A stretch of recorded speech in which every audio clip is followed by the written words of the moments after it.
Raja Tentara Bayaran. Bab 387. Dan menurutku Sekte Shuro ini pasti akan lebih sulit dihadapi di masa depan daripada orang-orang di Aliansi Wulin, kata Shen Lian dengan cemas.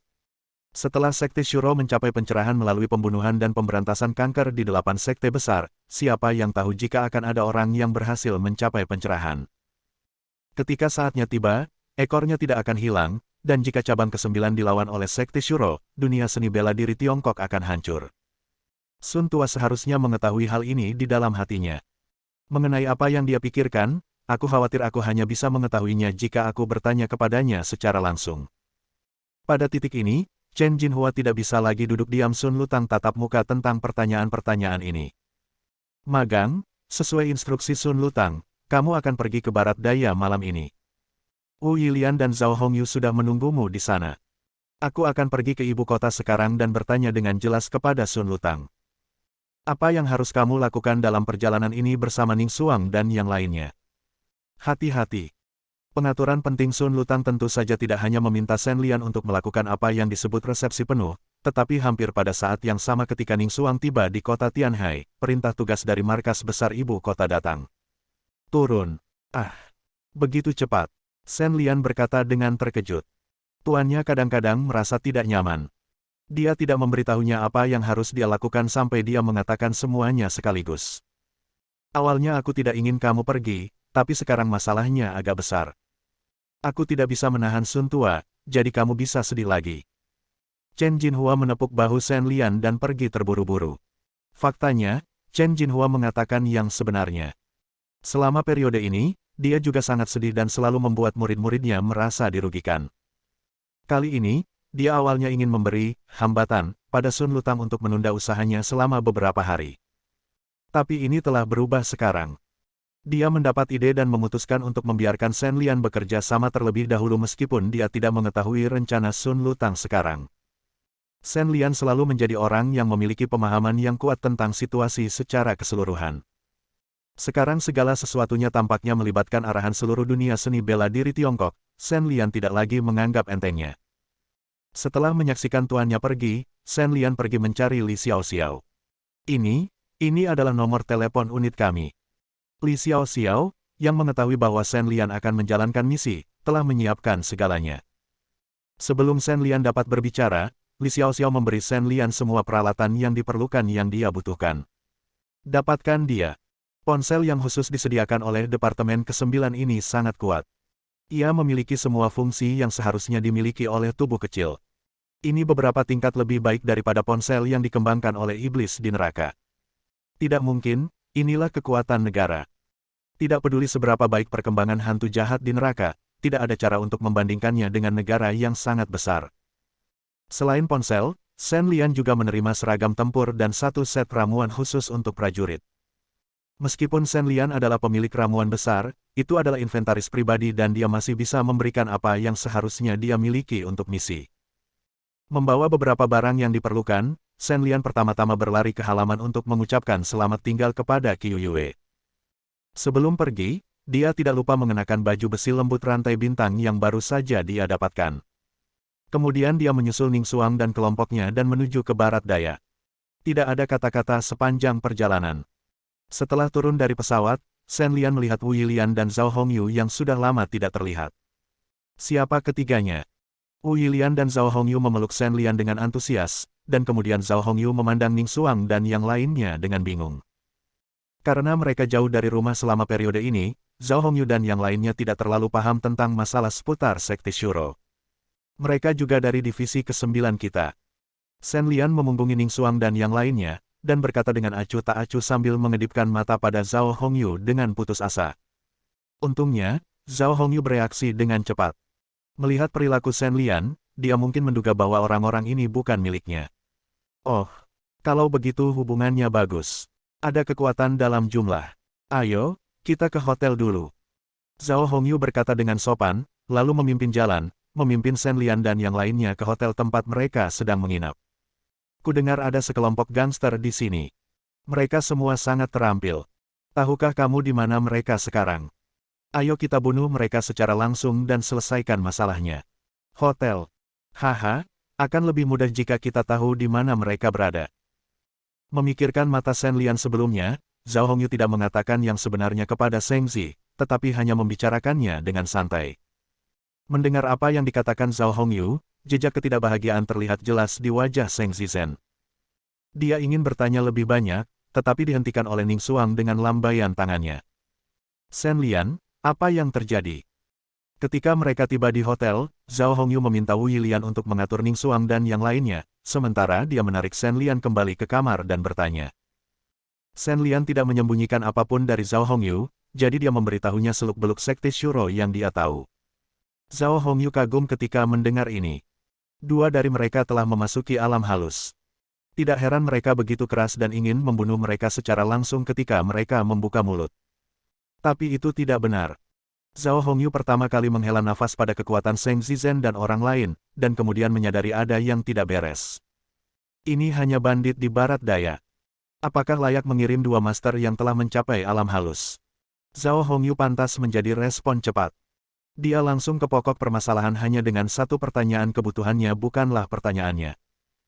Tidak hanya itu, kamu juga harus mengizinkan aku ikut bersamamu, begitu pula Ning Xuang, yang sedang dalam tahap akhir pelatihan tubuh. Ide macam apa ini? Zhao Hongyu memiliki perasaan samar-samar bahwa semua ini ditujukan pada Shen Lian, tapi dia tidak bisa memastikannya. Siapa tahu, mungkin kamu berpikir aku terlalu malas. Shen Lian mengangkat bahu. Dia tidak punya pilihan selain menerima pengaturan Sun Lutang, yang dia tidak tahu. Lupakan saja, mari kita berdamai sekarang. Sun Daxia pasti tidak akan menyakitimu, tapi penampilan Ning Xuang dan yang lainnya benar-benar aneh, kita harus tetap waspada. Zhao Hongyu menghela nafas setelah berpikir sejenak dan tidak bisa tidak memikirkan alasannya. Nada, beberapa hal tidak dapat dipecahkan hanya dengan menebak. Tanpa informasi penting itu, jika Anda dapat mengetahuinya, itu adalah hantu.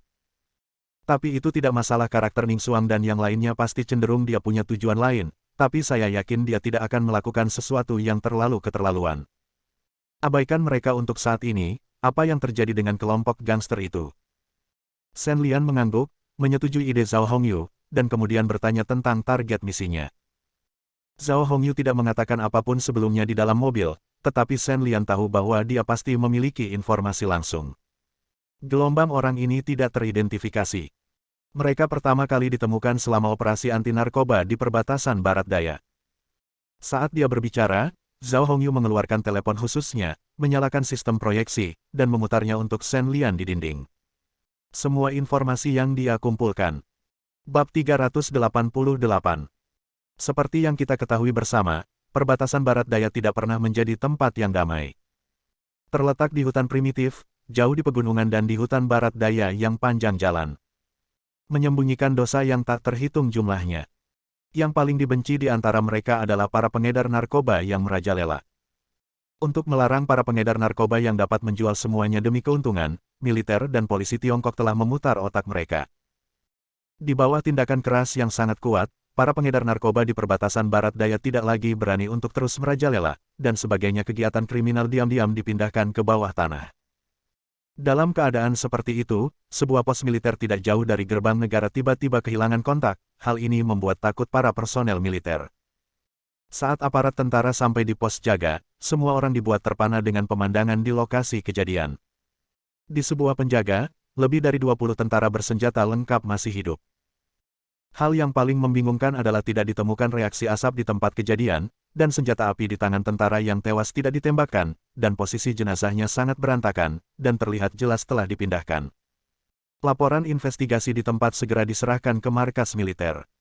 Ketika komandan melihat laporan tersebut, reaksi pertamanya adalah bahwa hal itu dilakukan oleh kelompok tentara bayaran di luar negeri. Tangan dan kaki mereka bersih dan rapi, dan hanya kelompok tentara bayaran papan atas yang dapat mencapai hal ini. Seiring berjalannya waktu, laporan survei diserahkan kepada petinggi satu persatu. Baru setelah seorang pemimpin yang mengetahui seni bela diri melihat laporan tersebut, dia mendekati Sun Lutang dan meminta pendapatnya. Ketika Sun Lutang melihat foto-foto kejadian tersebut, ia menyimpulkan bahwa hal tersebut dilakukan oleh orang-orang di dunia persilatan. Ada beberapa reaksi pada jenazah yang muncul setelah kerusakan internal. Maka kepala suku menyerahkan kasus itu kepada Sun Lutang. Mengapa mereka menyerang pos militer? Shen Lian melihat foto-foto itu dan menanyakan pertanyaan terbesar di hatinya. Dari foto-foto ini, Shen Lian tidak bisa mengetahui level prajurit itu, tetapi pendekatan kedap air ini jelas tidak terlihat seperti dilakukan oleh prajurit pribumi. Yang disebut pejuang pribumi adalah sekte atau keluarga seni bela diri yang belum meninggalkan catatan resmi di divisi ke-9. Karena mereka tinggal di pegunungan sepanjang tahun, mereka sering tidak mengetahui bahwa dunia telah berubah, dan mereka melakukan hal-hal yang keterlaluan sesuatu tanpa menyadarinya. Memang benar dia bukan pejuang pribumi. Kami mengetahui sebelumnya bahwa pos jaga yang diserang pernah menerima pengungsi tak dikenal sebelum kehilangan kontak. Namun, orang tersebut tidak ditemukan di tempat kejadian. Mayatnya tidak ditemukan, kata Zhao Hongyu. Ini adalah pesan paling kritis saat ini. Ada perbedaan besar antara pejuang yang melakukan kejahatan dan orang biasa. Mereka memiliki kemampuan luar biasa dan tidak dapat dilacak dengan metode investigasi kriminal biasa para pembunuh yang datang dan pergi ini. Kita hanya bisa mengandalkan metode seni bela diri. Faktanya, ini juga yang menjadi alasan mengapa Sun Lutang tidak bisa menyentuh 8 sekte besar. Jika ada ahli pemurnian Qi dan transformasi dewa di barat daya, selama mereka tiba di TKP dalam waktu 2 hari dan mengandalkan Qi membaca, meskipun mereka tidak dapat melacak pembunuhnya, setidaknya mereka dapat mengingatnya. Akan lebih mudah untuk mengetahui karakteristik kekuatan internalnya dan menemukannya nanti. Pengungsi. Shen Lian mengerutkan kening. Pengungsi macam apa yang bisa menjadi sasaran para pejuang? Orang itu juga pasti seorang pejuang, kata Zhao Hongyu sambil tersenyum. Yang disebut pengungsi, lari ke pos militer, jelas untuk mencari suaka melarikan diri. Tetapi laporan penjaga mengatakan, terima, yang berarti para pengungsi datang ke sini atas inisiatif mereka sendiri. Alasan situasi ini jelas. Itulah, pengungsi, ini ketika dia dikejar oleh prajurit lawan, kekuatan internalnya habis. Dia kehabisan bensin dan harus lari ke pos penjagaan militer, berpikir untuk mengandalkan latar belakang militernya untuk menakuti para pengejarnya. Kini nampaknya para pengungsi jelas-jelas meremehkan tekad dan keganasan geng tersebut, dan untuk menangkapnya, mereka bahkan membantai penjaga tersebut. Sepertinya orang ini sengaja mencoba memikat kita ke sini. Menarik sekali. Mata Shen Lian berhenti di dinding. Itu adalah foto pengungsi yang diterima di markas militer kulit di wajahnya. Dia pucat dan wajahnya tampak lapuk, tapi dia masih bisa melihat semangat kepahlawanan di antara alisnya. Apa yang harus kita periksa selanjutnya? Shen Lian berdiri dan memutar pinggangnya dan bertanya. Ini bukan kasus yang kebetulan. Pria ini berusia 30 tahun. Menurut prajurit biasa, tingkat kultivasinya hanya pada tahap akhir pelatihan tubuh. Dia dapat dikejar hingga kekuatan internalnya tidak dapat lagi dipertahankan. Ini adalah jaraknya. Zhao Hongyu mengubah foto peta lokal dan menggambar lingkaran berdasarkan jarak yang dapat dijalankan oleh seorang pejuang di tahap akhir pelatihan tubuh dengan kecepatan tertinggi. Ketika lingkaran itu selesai, Shen Lian dan Zhao Hongyu saling memandang dan tersenyum. Tepi lingkarannya adalah surga narkoba di luar negeri, kota emas hitam. Ho, sepertinya kita akan bepergian ke luar negeri.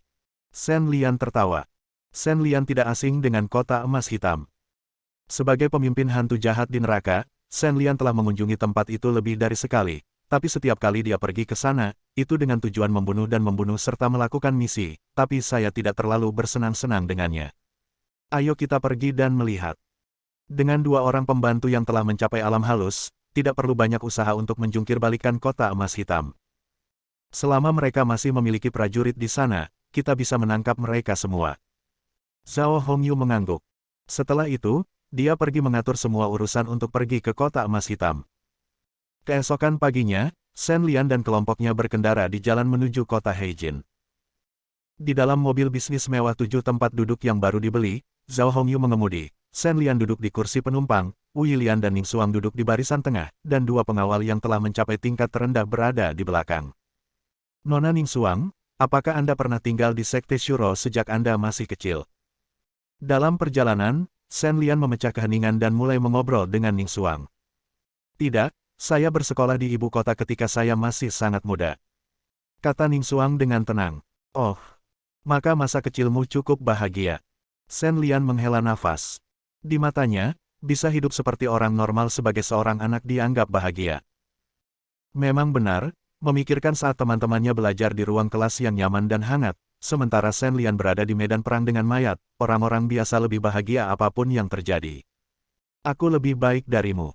Mata Ning Xuang bersinar dengan sedikit kelicikan, dan kemudian dia mengatakan sesuatu yang mengejutkan Shen Lian. Kamu sedang menyelidikiku. Nada bicara Shen Lian dingin dan dia mengerutkan kening. Diselidiki oleh orang lain bukanlah perasaan yang menyenangkan, terutama dengan identitas sensitif Ning Xuang, yang membuat Shen Lian menyadari sedikit bahaya. Bersambung.